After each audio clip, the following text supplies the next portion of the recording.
지금 화면은 오늘 말씀에 대한 영상입니다. PPT를 한 장 한 장 넘겨가며 설명해 드리는 오늘 설교 이야기에 대해서 저와 여러분이 함께 은혜를 나눌 수 있는 시간이 되었으면 좋겠습니다. 예배 안내에 따라서 지금까지 따라오신 분들은 잠시 예배 안내 부분을 접어 놓으시고 지금 부분의 영상을 틀어 놓으시고 함께 보시면 좋을 것 같습니다. 오늘의 제목은 목적은 어디에서 찾을 수 있는가 라는 제목이고요. 사순절은 총 7주 동안 무엇을 위해 살 것인가 라는 제목의 이야기를 중심으로 7번의 주제로 이야기를 나누려고 합니다. 지난주에는 인생의 가장 중요한 답을 찾기라는 제목으로 같이 말씀을 나눴고 3월 1일 오늘은 목적은 어디에서 찾을 수 있을까라는 질문과 함께 대답을 찾아보려고 합니다. 다음 주는 나는 무엇을 위해 사는가라는 주제에 답을 찾으려고 하고요. 3월 15일에는 성공적으로 목적 발견하기, 3월 22일에는 인생에서 길을 잃게 만드는 것이 무엇인지를 찾게 될 겁니다. 3월 29일엔 진정한 목적으로 이끄는 방법에 대해서 말씀을 나누고 부활절 전주인 고난주간 4월 4일에는 목적이 있는 세상 꿈꾸기라는 제목으로 7주간의 만남을 마무리해 보고자 합니다. 인생의 가장 중요한 답을 찾는 것은 우리에게 매우 소중한 숙제입니다. 목적이 중요한 이유를 지난주에 말씀을 드렸는데 혹시 기억이 나시나요? 한번 같이 읽어보면 좋을 것 같아요. 과거를 바르게 해석하고 오늘을 바르게 살아내고 내일을 바르게 준비할 수 있는 사람을 만들어내기 위해서. 우리 인생에 중요한 답을 찾게 되면 그 중요한 답을 찾은 이유는 그리고 그 목적은 과거를 바르게 해석할 수 있는 사람을 만들어내기 위해서입니다. 그리고 오늘을 바르게 살아낼 수 있는 사람을 만들어내기 위해서입니다. 무엇보다도 과거를 바르게 해석하고 오늘을 바르게 살아내서 내일을 바르게 준비할 수 있는 사람을 만들어내는 것, 그것이 우리가 인생의 가장 중요한 답을 찾는 목적입니다. 그리고 그 목적이 중요한 이유는 다음과 같은 거죠. 이 말을 한 단어로 뭐라 표현한다고 그랬죠? 어른이라고 말씀을 드렸죠. 그런 사람 곧 어른이 되기 위한 조건을 지난주에 2가지를 말씀드렸습니다. 첫째는 바른 습관, 말하는 습관, 행동하는 습관, 사람들과 언쟁이 아니라 사람들과 토론하는 습관, 분노보다 인내의 습관 등등 바른 습관을 세우는 것은 어른이 되는 필수 조건입니다. 두 번째로 바른 목적지를 설정하는 것이 매우 중요합니다. 그래서 오늘은 이 2번째 바른 목적지는 어디에서 찾을 수 있는지 그 부분에 대해서 함께 이야기를 나누어 보고자 합니다. 목적은 어디에서 찾을 수 있을까? 그 시작점은 첫째, 바른 왜라는 질문이 시작이 됩니다. 건강한 왜라는 질문은 각 사람에게 가장 필요한 요소가 무엇인지 근원이 무엇인지를 찾을 수 있는 동기부여이기 때문에 그렇습니다. 왜라는 질문을 어린아이들이 많이 던집니다. 왜 던질까 생각해 본 적 있으신가요? 그 아이들이 알아가야 될 세상이 아직은 무궁무궁하기 때문이기도 하지만 더 중요한 것은 그들에게 바른 가치관을 심어줄 수 있는 매우 좋은 기회라는 것을 여러분 잊지 마셔야 됩니다. 그래서 아이들이 질문할 때 그 질문에 대해서 답을 찾아주는 것도 매우 중요하지만 더 중요한 것은 그 아이들이 왜라는 건강한 질문을, 바른 질문을 할 수 있도록 인도해 주시는 것이 매우 중요합니다. 왜 사자는 육식을 해요? 라고 아이들이 물을 때 사자가 육식하는 이유는 이것이다 라고 단답형으로 대답해 주시지 마시고 왜 아이가 그 질문을 하게 되었는지 그리고 그 질문의 목적지를 어디로 향하게 만들어주는 것이 옳은지를 생각하고 대답해 주는 게 매우 중요하다는 거죠. 신앙생활도 마찬가지입니다. 우리가 왜 예배를 드려야 하나요? 왜 기도해야 되나요? 라고 물을 때 그냥 무턱대고 믿고 따라와 순종하는 게 좋은 거야 라고 말하는 게 아니라 왜 예배를 드려야 하는지 라고 질문하는 이가 바른 왜라는 질문을 통해 바른 예배를 찾아갈 수 있도록 돕는 것이 매우 중요하다는 얘기입니다. 그를 위해서 두 가지의 소주제를 나눌 수가 있는데, 첫 번째는 나는 왜 이 일을 하고 있는가를 물을 수 있어야 됩니다. 그것은 삶의 자리에서 내가 학생이라면 왜 내가 이 공부를 하고 있는가를 물을 수 있어야 되며, 내가 신앙인이라면 왜 예배를 드리고, 왜 기도하고, 왜 전도해야 되고, 왜 성도들과 나눔이 있어야 되고, 왜 봉사해야 되는지에 대해서 내가 질문할 수 있어야 된다는 겁니다. 근데 그 질문은 불만이나 불평이 아닌 바른 왜라는 질문이어야 됩니다. 두 번째로는 왜 지금 이런 일들이 벌어지고 있는가를 물을 수 있어야 됩니다. 변화가 없는 나의 삶의 모습에 대한 질문이 왜 이 일을 내가 하고 있는가에 대한 질문이라면, 두 번째 왜 지금 이런 일들이 벌어지고 있는가라는 질문은 코로나19와 같은 예측 불허의 상황이 벌어졌을 때 그 일이 벌어지는 이유에 대해서 바른 질문을 던질 수 있어야 된다는 거죠. 다시 한번 부탁드립니다.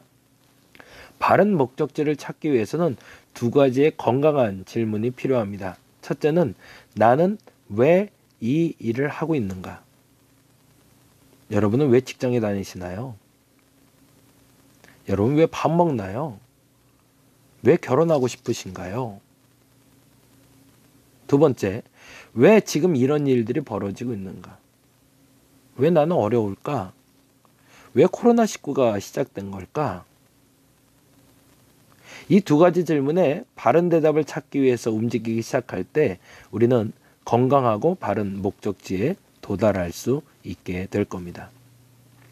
성공적인 성장을 이루는 힘은 지금 말씀드린 이 두 가지 질문과 더불어 두 가지의 대답을 찾아낼 수 있습니다. 제가 예를 적어놨는데, 예를 들어서 우리가 물에 빠졌어요. 그러면 물에 빠졌을 때 제일 필요한 게 뭘까요? 첫 번째, 물에 뜨는 거겠죠. 물에 가라앉아 있으면 우리는 생명을 잃게 되기 때문에 그렇습니다. 두 번째는 방향을 잡고 헤엄을 치는 것이 중요합니다. 한번 생각을 해보고 질문에 답해 주시기 바랍니다. 만일에 물에 빠졌는데 물에 뜨는 게 중요할까요? 방향을 잡고 헤엄치는 게 중요할까요? 물론 물에 뜰 수 있어야 방향을 잡고 헤엄칠 수 있겠지만 제일 중요한 건 방향을 잡고 헤엄을 치는 겁니다. 그건 무슨 말일까요? 물에 뜨는 것은 아까 말씀드린 왜라는 질문에 해당되는 부분이라면, 두 번째 방향을 잡고 헤엄을 치는 것은 그 왜라는 질문에 바른 해결점을 위한 첫발이 되기 때문에 그렇습니다. 방향을 잡고 헤엄을 친다고 해서 답이 나오는 건 아닙니다. 단지 그 방향에, 그 헤엄을 치는 곳에 희망이 있을 거라는 소망을 가지고 출발하는 데 목적이 있다는 얘기입니다. 다시 한번 질문을 던져봅니다. 바른 왜라는 질문이 시작이 되어야 됩니다. 나는 왜 이 일을 하고 있는가? 두 번째, 왜 지금 이런 일들이 벌어지고 있는가? 오늘 본문의 1절과 2절에 보면 이런 말씀이 있습니다. 아브라함 때에 첫 흉년이 들었더니 그 땅에 또 흉년이 들매 이삭이 그랄로 가서 블레셋 왕 아비멜렉에게 이르렀더니 여호와께서 이삭에게 나타나 이르시되 애굽으로 내려가지 말고 내가 내게 지시하신 땅에 거주하라 라고 이야기하십니다. 다시 한번 읽어볼까요? 아브라함 때 첫 흉년이 들었고 그 땅에 또 흉년이 들었대요. 그건 무슨 말일까요? 과거에 경험했던 일을 이삭이 경험하고 있다는 얘기죠. 그러면 아브라함이 경험했기 때문에 그 경험한 일을 어떻게 해결했는지 이삭이 알까요? 모를까요? 당연히 알겠죠. 그래서 흉년이 들자 아브라함은 항상 이동했습니다. 왜냐하면 아브라함은 가나안에 정착한 이가 아니라 유목민으로 살고 있을 때였기 때문입니다. 그러자 이삭도 동일한 방법으로 그랄로 가서 블레셋 왕 아비멜렉에까지 이르렀습니다. 근데 이유가 있습니다. 그랄을 거쳐서 어디로 가려고 했을까요? 애굽으로. 왜요? 아브라함이 그렇게 했거든요. 그러니까 과거 선친들이, 과거 선배들이, 그리고 과거 어른들이 어떻게 했는가는 그 다음 세대에게 이렇게 큰 영향을 끼친다라는 거죠. 근데 매우 중요한 단어가 나옵니다. 우리는 일상적으로 경험을 통해서 그 경험에 따라 움직이게 되는데 그때 그 경험의 방향타를 결정하는 데 있어서 신앙인들은 또 하나의 방향타가 있다는 거죠. 그건 뭐죠? 여호와 하나님이십니다. 2절에 보니 이렇게 돼 있죠. 여호와께서 이사에게 나타나 이르실 때 애굽으로 내려가지 말고 내가 내게 지시한 땅에 거주하라. 이건 뭘까요? 아브라함의 선친의 어른의 과거 너의 스승들의 경험을 따르지 말고 지금 뭐하라? 나의 말을 따르라. 뭐죠? 과거의 방법이 아닌 또 다른 방법을 알려주시겠다는 거죠. 과거의 방법이 틀렸다라고 말하는 것이 아니라 과거의 방법과 또 다른 길이 있음을 너에게 지시해 주겠다는 겁니다. 그러면 따르는 게 맞을까요? 따르지 않는 게 맞을까요? 당연히 하나님의 말씀에 순종해 보아야 되는 거죠. 왜요? 거기에 또 다른 건강한 목적지가 있기 때문이죠. 목적은 어디에서 찾을 수 있을까요? 성공적인 성장을 이루기에 방향이 중요한 이유가 거기에 있습니다. 앞서 말씀드린 대로 물에 빠지면 물에 뜨는 게 정말로 중요하죠. 그것은 왜라는 질문이라 했습니다. 이삭도 동일하게 질문했을 겁니다. 내가 왜 이 일을 하고 있는가? 왜 그랄에 거주하게 되었는가? 하나님의 뜻이었죠. 그러면 나는 여기서 무엇을 해야 되는가? 그 질문, 곧 어느 방향으로 헤엄쳐서 건너야 되는가에 대한 질문을 던졌겠죠. 사람이니까 여러 가지 방법을 택했을 겁니다. 그런데요, 우리가 택하는 방법에 고귀한 목적을 이루기도 하고 천박한 목적을 이루기도 한다는 겁니다. 그 본문을 다음과 같이 기록하고 있습니다. 10절에 보니 이렇게 기록되어 있어요. 아비멜렉이 이르되 내가 어찌 우리에게 이렇게 행하였느냐? 백성 중 하나가 내 아나와 동침할 뻔하였도다. 내가 죄를 우리에게 입혔으리라. 무슨 말이죠? 이삭이 아브라함의 행동과 똑같이 아내를 누이라 말하며 당시 그랄 지방에 있는 사람들이 그 아내를 범할 수 있는 기회를 제공했다는 거죠. 그래서 그 때문에 백성 중에 하나가 혹여 실수로 큰 일을 저지를 뻔했는데 그 죄의 대가가 너에게 있다라고 얘기하는 겁니다. 그건 무슨 말이에요? 이삭이 그랄 땅에 머물며 본인의 살 길을 찾을 때 하나님의 방법이 아니라 누구의 방법? 자신의 방법으로 택하다가 낭패를 당할 뻔했다는 얘기죠. 앞서 말씀드린 대로 성공적인 성장을 위해서 우리는 방향을 잡아야 됩니다. 근데 때로는 고귀한 목적이 아니라 천박한 목적. 고귀한 목적과 천박한 목적의 차이점은 뭘까요? 고귀한 목적은 나만 살지 않고 다 같이 살려는 것이 목적이고, 천박한 목적은 내가 살기 위해서 목적지를 정하는 걸 말합니다. 그러면 앞서 말씀드린 이 10절의 말씀에 아비멜렉이 분노하게 된 동기는 뭘까요? 이삭이 자기가 살기 위해 아내를 판 거죠. 그것은 우리가 지금 말씀드린 대로 얘기하자면 고귀한 목적이 아니라 천박한 목적이 된 겁니다.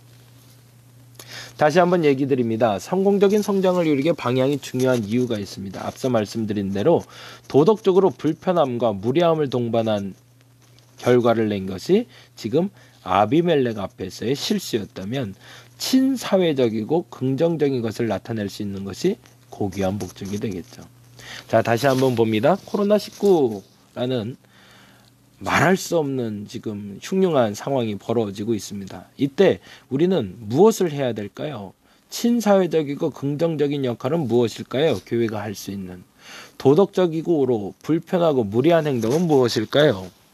둘 다 분명 여러분을 안전하게 보호할 수 있는 길이 될 겁니다. 근데 어떤 이는 친사회적이고 긍정적인 결과를 내기 위해서 그 방향을 결정하는 사람이 있고, 어떤 이는 도덕적으로 불편함과 무례함을 불구하고라도 자신을 살려내기 위해 노력하는 사람들이 있습니다.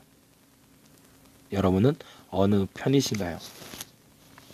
29절에 보니 아주 재미난 표현이 나옵니다. 너는 우리를 해하지 말라. 누가 얘기한 걸까요? 앞서 말씀드린 아비멜렉이 또다시 찾아왔습니다. 근데 10절과는 전혀 다른 이야기가 기록되어 있습니다. 이는 우리가 너를 범하지 아니하고 선한 일만 내게 행하여 내가 평안히 가게 하였음이라. 이건 신기한 일이죠. 앞서 말씀드릴 때는 사실은 고귀하지 않은 천박한 목적 때문에 그를 겨냥하여 질책하는 말을 했던 이가 이제는 이렇게 얘기하는 겁니다. 이제 너는 여호와께 복을 받을 자니라. 무슨 일을 했을까요? 이삭은 아내 사건이 있는 이후에 우물을 파기 시작합니다. 근데 그 우물의 개수가 늘어날 때마다 그랄지막에 참으로 재미난 일이 벌어지기 시작했던 거죠. 아비멜렉뿐만 아니라 그랄지막에 있는 모든 사람들뿐만 아니라 이삭의 가정이 가뭄을 해갈시키는 결정적인 계기를 누구를 통해서? 이삭을 통해서 만들어냈던 겁니다. 근데 그 결정적인 이유는 그가 아비멜렉의 사람들, 그랄 사람들과 다툼을 일으키지 않고 우물이 뺏길 때마다 그저 뺏겨주고 또 다른 우물을 팜으로 모든 사람에게 해갈의 기쁨을 맞이할 수 있도록 도와주었기 때문입니다. 그래서 28절에 다음과 같이 기록되어 있습니다. 그들이 이르되 여호와께서 너와 함께 계심을 우리가 분명히 보았으므로. 이 부분에 저와 여러분의 눈높이가 맞춰주시기를 원합니다. 이삭이 칭찬받고 그 친사회적으로 인정받았던 고귀한 목적을 이룰 수 있었던 이유는 여호와께서 너와 함께 계심을 우리가 분명히 보았으므로 라고 이야기하는 부분에서 발견할 수 있기 때문에 그렇습니다.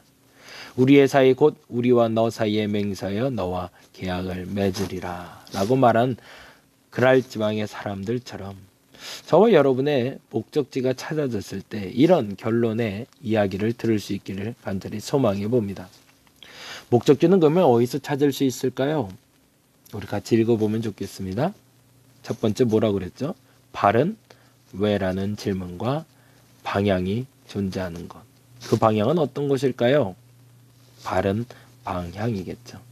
자신의 아내를 누이라 속이면서 모두에게 죄를 짓게 하며 스스로 살 방향을 찾는 것이 아니라 모든 사람이 살아갈 수 있는 방향을 결정하는 것. 그곳에서 우리는 바른 목적지를 찾을 수 있을 겁니다. 여기서 한 가지 힌트이기도 하지만 여러분에게 꼭 필요한 얘기를 남겨드리고 싶은 것은 바른 왜라는 질문과 바른 방향이 결정됐다고 해서 그 목적지가 뚜렷하게 분명하게 보이는 건 아닐 수도 있다라는 겁니다. 그러나 여러분이 바른 왜라는 질문과 바른 방향을 결정하고 헤엄치기 시작하시면 그 어느 날 여러분이 바른 목적지에 도달해 있음을 알게 되실 겁니다. 코로나19로 말미암아 질병관리본부와 그리고 여러 국민들이 애쓰고 수고하는 모습이 보입니다. 아직은 해답이 보이질 않습니다. 언제 끝날지도 어떻게 끝날지도. 그런데 지금 이러한 때에 그리고 예배도 드리지 못하는 이러한 때에 모든 모임이 축소되는 이러한 때에 바른 왜라는 질문과 바른 방향을 제시받아 우리가 원하는이 아니라 하나님이 함께 하시며 우리에게 도달하기 원하시는 그 목적지에 함께 도달할 수 있는 저와 여러분이 되시길 바랍니다. 주황색으로 써있는 부분 다시 읽고 설교를 마치려고 합니다. 다시 한번 읽어주시기 바랍니다. 바른 왜라는 질문과 방향이 존재하는 곳, 그곳에서 우리는 바른 목적지를 찾을 수 있다. 기도하겠습니다. 하나님, 앞이 보이지 않는 하루하루를 보내고 있습니다. 길가에 가다 보면 사람을 만날 일보다 오히려 주변 환경의 건물들과 차들만 보입니다. 언제 끝날지 알 수 없는 싸움, 이 긴 싸움에 우리가 바른 왜라는 질문을 던지게 하여 주옵소서. 그리고 아직은 명확하게 보이진 않지만 바른 방향이 결정되었다면 그 방향으로 한 마음으로 함께 천천히 한 걸음 한 걸음 우보천리하며 걸어가게 하여 주옵소서. 그 어느 날 우리의 목적지에 도달해 있을 줄로 믿습니다. 천박한 목적지가 아니라 고귀한 목적지를 우리가 향할 수 있게 해주시고, 이 목적지를 향하는 사순절 기간 그리고 우리의 예배를 통해서 하나님 응답하여 주시옵소서. 감사합니다. 고마우신 예수님 이름으로 기도드렸습니다.